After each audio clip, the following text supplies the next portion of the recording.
of ECOWAS, ladies and gentlemen, and distinguished members of the press. The Commonwealth is honored to have been invited by the Independent National Electoral Commission of the Federal Republic of Nigeria to observe these significant elections. These are the seventh successive elections that the Commonwealth has been invited to observe in Nigeria since 1999. And our group began arriving in Abuja on the 18th of February and will depart by the 2nd of March after we have finalized our report. The group was briefed by key Nigerian stakeholders, including INEC, the police, political party representatives, the judiciary, civil service organizations, civil society organizations, youth representatives, media and citizen observers, other regional and international observer missions, as well as the Commonwealth High Commissioners. Our observers were deployed across Nigeria from the 23rd of February, covering the Federal Capital Territory, Benue, Edo, Kano, Lagos, Ondo, Rivers, and Sokoto states. And following our deployment, we met with citizen, regional, and international observers to build a comprehensive picture on the conduct of the electoral process. We observed INEC preparations for the distribution of sensitive and non-sensitive materials, as well as preparations by local security agencies. On the 25th of February, the observers visited polling stations to observe the opening, accreditation, voting, counting, and collation of the results, following which they returned to Abuja for debriefing and preparation of our final report. Our preliminary findings will be shared in the following manner.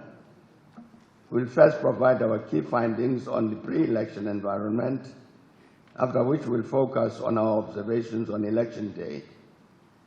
Finally, we will share our reflections on the post-election environment.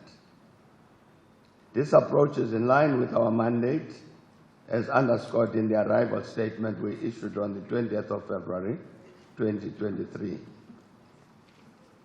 The final report setting out our full findings on the entire process and our detailed recommendations will be submitted to the Commonwealth Secretary General.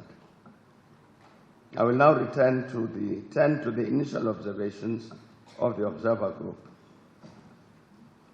On the pre-election environment, as Africa's largest democracy and a valued member of the Commonwealth, the eyes of the continent, the world, have indeed been on Nigeria. It is noteworthy that there was a marked increase in the number of registered voters from the previous election, from 84 million in 2019 to more than 93 million voters. It is noted that these elections took place following the enactment of a new electoral law signed into law exactly a year prior to the conduct of these elections. Important amendments include funds for the elections that have been disbursed to INEC a year in advance of the elections, the requirement for political parties to advance their primaries much earlier, to allow INEC to effect better planning in advance of elections, and legal backing for the use of electronic accreditation of voters and digital results transmission and assistance to people with disabilities, among others. We welcome the signing of the National Peace Accord on the 22nd of February by all political parties shortly before the elections, which was witnessed by the Commonwealth Secretary General and other leaders. We note incidences of election-related violence and insecurity, some of which regrettably resulted in the loss of life and the postponement of elections in some polling units.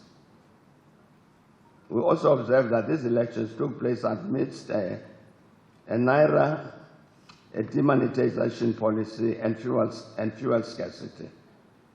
This notwithstanding, we observed that election day proceeded largely peacefully. The determination, patience, and resilience of all of those Nigerians who turned out to vote in these elections are to be highly commended. We note that there was only one woman presidential candidate out of a total of 18. While there has been concerted efforts to advance progress in increasing women's political participation as candidates since the 2019 elections, including the tabling of a private member's bill in Parliament to promote gender equality, we note that this bill was not passed. The vibrant participation by the youth in these elections was evident, especially in campaigns and on social media. We observed the significant role of the youth as INEC officials.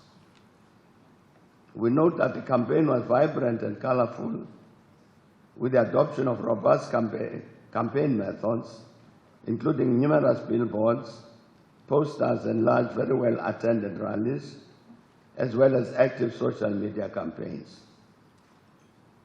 We welcome the role played by the media in covering the elections, but also note several challenges which were reported to the observers, including concerns about the safety of the journalists, disinformation, and incidents of hate speech on social media. On election day observations, our observers noted significant delays in the opening of polls in most of the polling units observed, which impacted on pre-poll procedures. In some instances, polling officials arrived late at their designated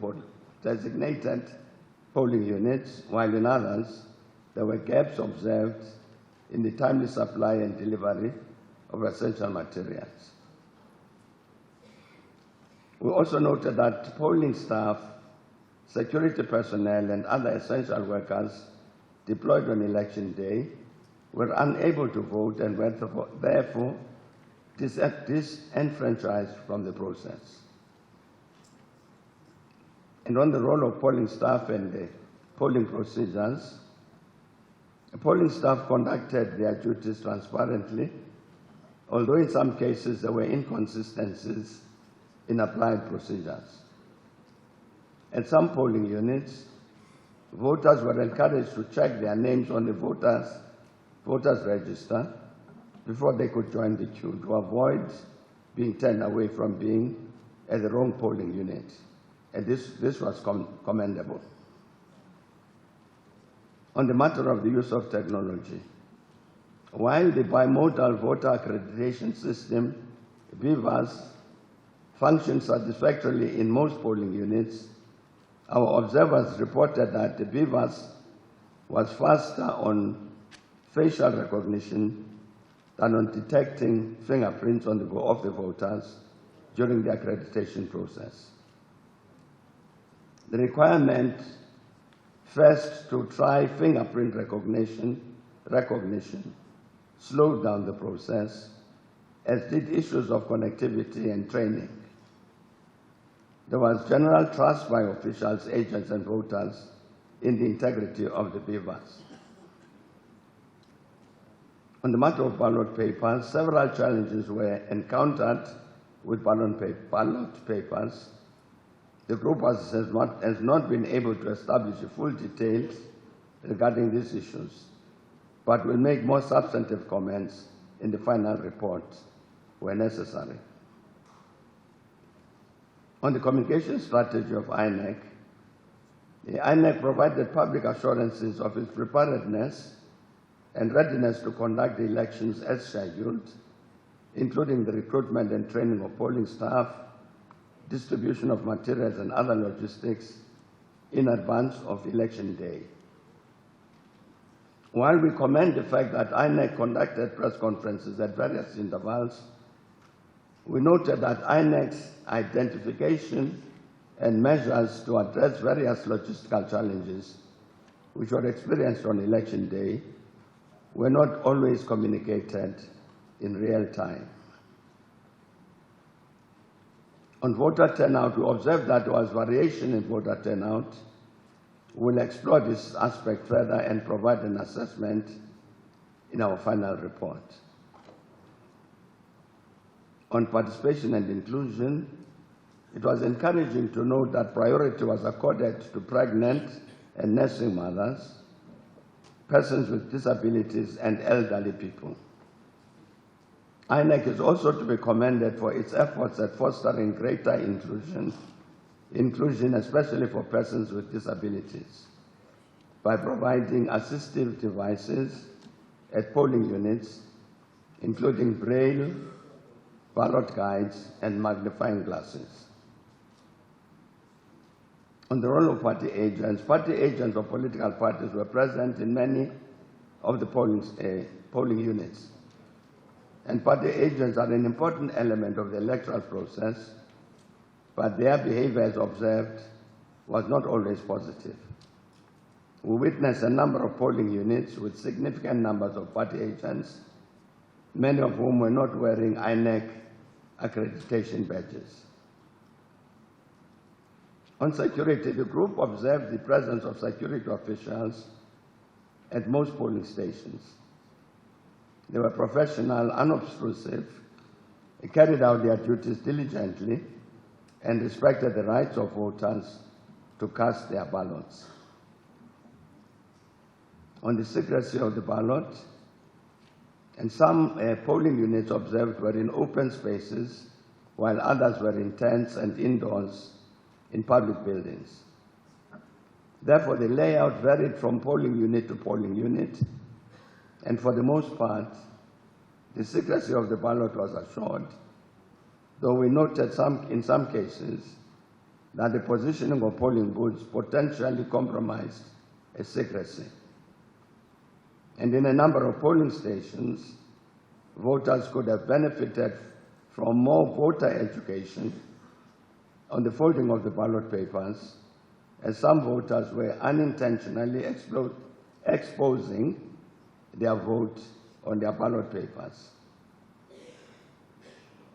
As chairperson, I had the opportunity to visit several situation rooms on election day, including the Nigeria Civil Society Situation Room, the Gender and Election Watch Situation Room, and the Inclusive Friends Data Center. And some of our observers also managed to visit other situation rooms, including IAGA, Africa, and the Clean Foundation situation rooms. These initiatives should be encouraged as they enhance transparency, and provide a national perspective on key data emerging from the electoral process, especially on election day. And this instills a degree of confidence in the electoral process. On closing the ballot units, the polling stations, and counting, and due to the late start, there were still long queues at some of the polling stations or polling units at the time of the closing of the polls. However, it was observed that those who were in the queues at 2:30 p.m. when the polls closed were allowed to vote. The close and count followed the due process for the most part, with a high degree of transparency. And though various polling units experienced significant delays in closing due to their late openings, we found that the management of closing and count procedures varied in consistency. And one of the marked challenges we noted was the fact that as voting hours were extended, the close and count had to take place in the dark in many cases. It was noted that at some polling units, there was no proper lighting to facilitate counting at night. We note that lamps were not provided to polling staff to assist them in carrying out their crucial duties at this phase of the process. And on results management, we observed that the results were not uploaded on the INEC results reviewing or viewing portal in real time as expected in many of these cases. We acknowledge the statement released by INEC in this regard. And to conclude, as the results process continues, let me end by reiterating the desire that all Nigerians, especially the candidates who contested elections, continue to uphold their pre-election commitment to peace. The group strongly encourages all Nigerians to exercise patience to allow INEC and its staff across the country to conclude the results process effectively and peacefully. And we wish to reiterate the assessment of the previous Commonwealth Observer Group in 2019 that electoral reform remains a continuous process, building on what has worked successfully, addressing shortcomings in an inclusive and transparent manner that is welcomed by all relevant interest parties to various aspects of the electoral process. We encourage INEC to conduct a thoroughgoing post-election review of the electoral process to draw constructive lessons from previous elections, and would also encourage the consideration for the establishment of appropriate domestic mechanisms to take forward recommendations proposed by all citizen and international observer missions. The Commonwealth Observer Group will make relevant recommendations in its final report. Notwithstanding the shortcomings identified in these elections, Nigerians were largely accorded the right to vote, and we trust that the final stages of collation and announcement of results will continue to be handled in a transparent, a peaceful, and credible manner. We congratulate all Nigerians for their determination, their patience and resilience displayed throughout the electoral process. And we call on all of them, all Nigerians, to maintain the same commitment in the post-election period, especially as Nigeria prepares to return to the polls on the 11th of March for the gubernatorial and other elections. And we call on all those with grievances to address disputes through the prescribed legal challenges. The time now is for restraint and continued patience as we await the final results. And indeed, as President Koroma said earlier this morning, that we will continue to be in Nigeria to help facilitate a peaceful resolution of any matters that may arise in the post-election period. And thank you very much.